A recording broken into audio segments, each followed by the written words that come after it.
I'm Christian Franco, Manager of Live Interactive Learning Technology at Harvard DCE. And I'm Christian Weiscarver, Associate Director of Online Course Technology and Innovation at Harvard DCE.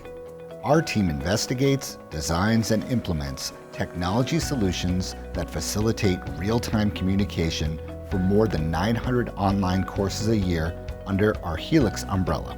HELIX, which stands for Harvard Extension Live Interactive Experience, is a methodology that aims to level the playing field for local and remote students through AV design, faculty development, and support. This approach makes meetings as productive, interactive, and equitable as possible. Now, as institutions are navigating a return to campus, the need for seamless communication between local and remote populations in classroom spaces and conference rooms alike has become more necessary than ever. Our proposal attempts to answer the following questions. How can we offer quality interactive learning experiences without having to redesign the entire infrastructure of a classroom? How can we transform spaces on a rolling, as-needed basis? How can we capture all desired audio, video, and content easily and at an acceptable level for classes and meetings? And how can we achieve all of this at a reasonable cost? Our answer to these questions is the HELIX Portable Blended Classroom, a solution which allows us to turn any room on campus into a blended learning environment for a fraction of the cost of a traditional AV renovation. We have taken what we've learned in regards to technology, pedagogy support, and AV design and put it on wheels. Much more than just a simple Zoom call in a cart, our HELIX Portable Blended Classroom is built around the following principles. The instructor and both sets of students, meaning those in the local room and those online, need to be able to see, hear, and converse with each other in a streamlined way. Instructors need to be able to focus on their course content, not running the technology. This allows faculty to devote their time and energy to teaching. They don't even need to wear or share a microphone.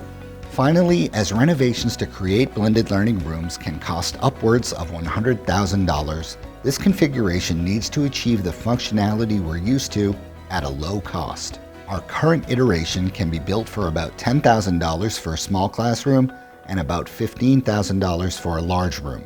Furthermore, as the solution is designed to be moved from room to room, you can easily change which classroom is outfitted with blended learning technology with enough lead time. We built this first prototype in a form factor most specifically designed for flexible learning spaces.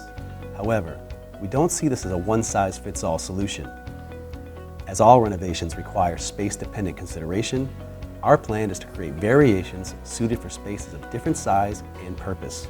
Because our design is modular, it can be modified and iterated depending on the needs of a particular use case. This past spring, our team took the prototype out of our lab and put it into the classroom.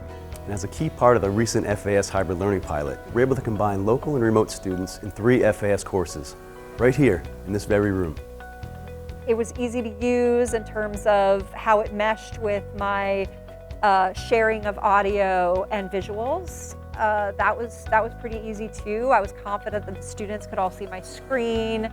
I think the system lends itself pretty well to interactive pedagogy where you're calling on students to share or participate or to talk to each other. Inevitably there are access issues. There will be international students who are literally unable to come, they're not able to return. And so if it means enabling students with those kinds of access issues to access my class, to participate in my class actively, and to feel fully included in the classroom, absolutely. We learned a great deal during this pilot and expect to gain even more perspective when we use our prototype to run a 2-week program for GSD this fall. But the key takeaway is that this solution has incredible potential to scale. One of our desired outcomes is to produce a blueprint that not only represents our experience, but incorporates our findings so that other Harvard AV departments can adapt as necessary for their specific needs.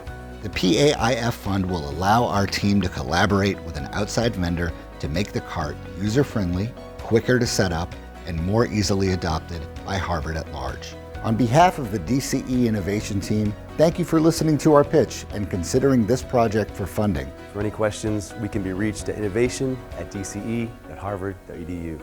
Thank you.